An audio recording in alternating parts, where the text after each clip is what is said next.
Pleased now to welcome back our speakers, to welcome back to Tim in Virginia, welcome to Ingrid in Cape Town, and welcome also to additional panelists that we have here. We have David Maddox is joining us. He is a founder and editor of the Nature of Cities.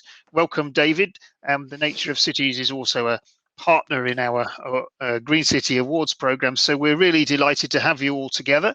If you have questions for these speakers, please pop them onto the chat, and we will look to cover them off now. So first of all, let's go to Tim. Thank you for your presentation about biophilic cities. I wonder, we have a question. Are city authorities ready to use this holistic approach that a biophilia implies? So often within a city authority, there's one bit that does this and one bit that does that. How are your members looking at that integrated, holistic approach? Yeah, so that's a great question. It is an obstacle, I think, in the cities that we work with. There's a parks department, and there's a building and a city architect department, and there's economic development. There are all kinds of different agencies and portfolios, and they don't always interact, and often don't interact. And so increasingly, though, we think this vision of a biophilic city or a natureful city is something that can bring them all together, and that's actually something that a number of our partner cities are doing. When they become part of the network, they're organizing cross-departmental meetings, Austin, Texas, for example, in our network, and using this as an opportunity to actually convene, a meeting and begin to explore how an agency that might be thinking about stormwater management could connect with another agency thinking about biodiversity. Well, we can design stormwater management projects that do multiple things. I think that's what our cities are increasingly recognizing in this era of limited resources. You've got to be doing and designing multifunctional things in the city. So. Okay, that's great. I'll also sort of link that on to Ingrid as well, because I wonder, you have 177 cities in your Cities with Nature network, but when you have contact with these cities, is it someone who holds a similar role in those cities, or are you dealing with different people who have different responsibilities? So are we finding that city governments are allocating someone to make this a responsibility, to pull together different areas? Thanks, Tim. And it's a very varied sort of approach. In some cases, it's often the people that are responsible for biodiversity or nature. Often also, funnily enough, the planners. We find that we do engage with a lot of planners. But it does depend on the size of the city. We've had requests from particularly bigger cities where they're saying, because they're so diverse and there's so many different units or branches, they want to have greater interaction, and they want to be able to have more access and login facilities. So the way that the platform works is that once the city has joined, they get a login, and they then get into the actual journey part of the platform, which is not something that is available to or that's visible to the general public. And the reason why we've done this is because often cities want to share information amongst themselves as peers, as it were, but they don't necessarily want to share that information with the general public, which is another reason why we're wanting to develop a community hub, etc. But certainly it varies from city to city. Mostly, as I said, the head of biodiversity. You also get cases where there's quite a lot of involvement from the mayors, where you get mayors that are very committed to nature. Then they'll be, they'll engage with the platform. They'll make sure that there's a statement on the platform, etc. And I think the point that Tim Beatley made around it is a challenge in cities, but what we are seeing is once they learn how you can get multiple benefits or co-benefits, let's say from green infrastructure or a biophilic approach, it brings the hardcore engineer together with the biodiversity person, together with the parks person, and it opens a dialogue that isn't normally there. It's otherwise it's very fragmented. Okay, yeah, that's great. So this is stimulating them to work across networks and between cities of like-minded cities. There's a specific question we've got for you, Ingrid. Is there an expected date for the launch of the community hub of Cities of Nature?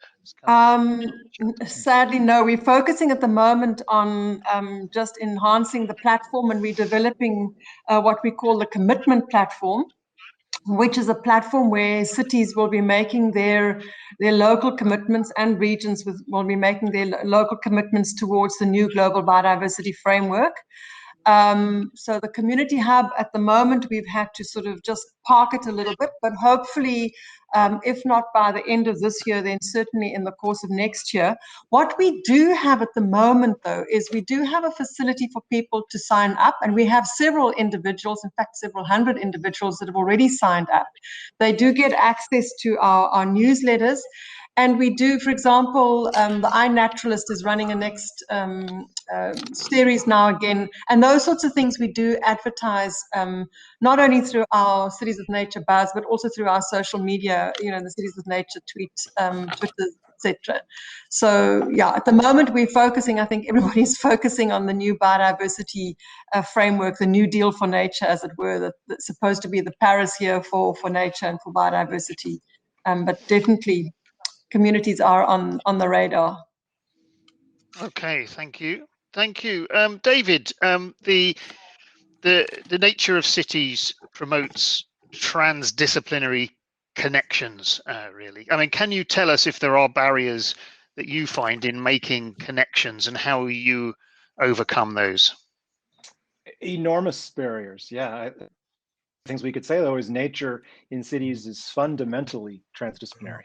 It involves many different types of people. It involves obviously ecologists and social scientists and community builders, but also planners who are putting the physical things down on the landscape, architects, and the citizens. I think one of the things we can say is that nature is fundamentally aggregates people of different professions. But one of the main impediments to it is that as individuals, many people who work in cities want to be transdisciplinary. Many scientists want to be transdisciplinary. The citizens want us to be transdisciplinary, but there are not very many rewards to being transdisciplinary. Ingrid mentioned it, is that the departments, which tend to be very siloed, don't talk to each other that much. And we need to encourage them to talk to each other that much, because the people who live in the cities really want it. They don't think of planning versus parks versus transportation as different things. Think of it as the city that's livable to them. And I think we can make a case as professionals in contexts like this about how integrated these points of view are. And I would say that the Green City Award that you guys are announcing today is an opportunity for us to make that case, that these things are fundamentally unified, not only conceptually, but for the end user. And who is the end user? It's nature and people, that we actually want to make cities that are better for both people and nature. Okay, thank you. And the nature of cities is a wide readership.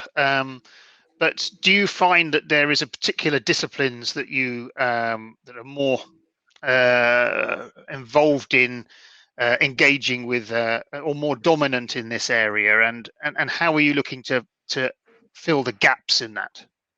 Well, one of the things that we think about nature, Tim, Ingrid are both old friends. Tim was one of the original 12 writers of the Nature of Cities back in 2012. Now, wow, was it just 12? There was just 12. Now that's 950 or so. Wow. But Tim was an original.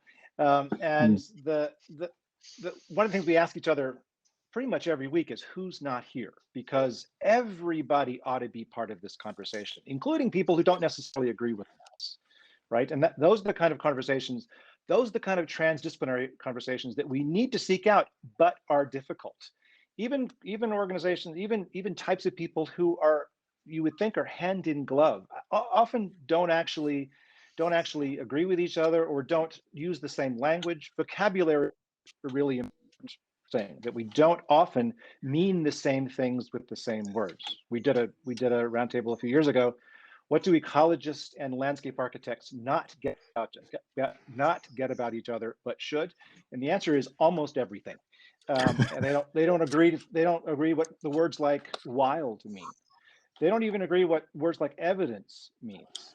Yeah. And so if you imagine if you're trying to have conversations across wider boundaries than ecology and landscape architecture to planners or to business people, or then this idea of engagement and finding a shared vocabulary and a shared set of values becomes really, really important. So who's not here?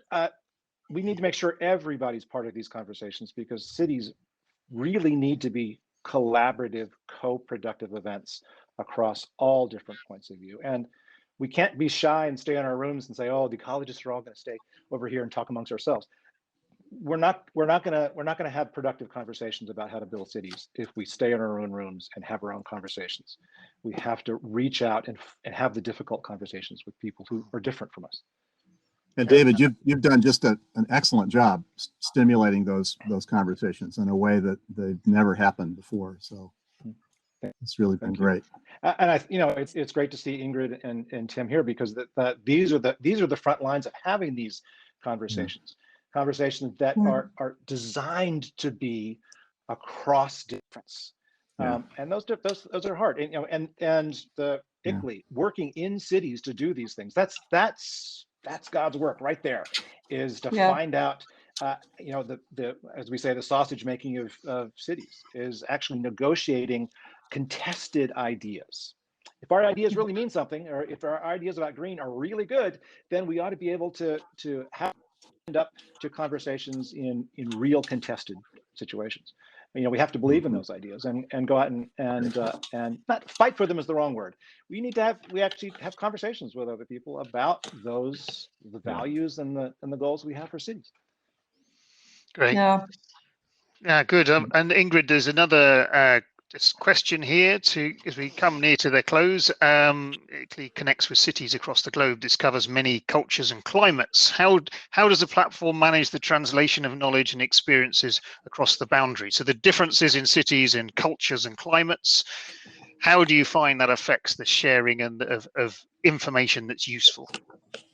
So Tim, one of the ways in which we do that is we do it in a very personal way.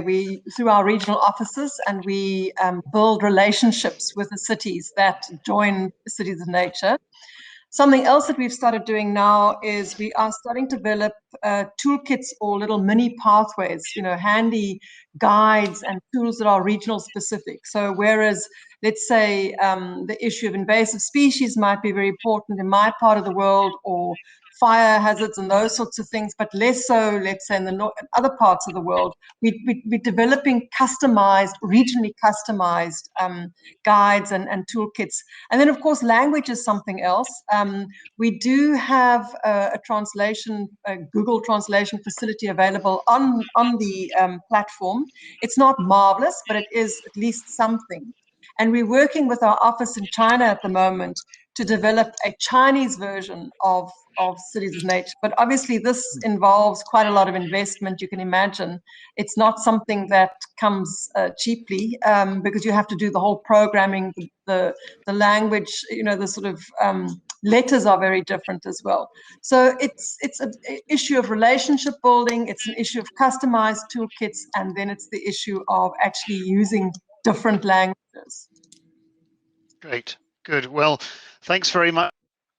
That was a good discussion, so I let it run on to the point I decided to skip the break. So we've had that discussion, and thank you very much to each of you, to Tim, Ingrid, and David. Thank you for joining. Thanks for your presentations, and thanks for partnering with us in our activities. We really appreciate it.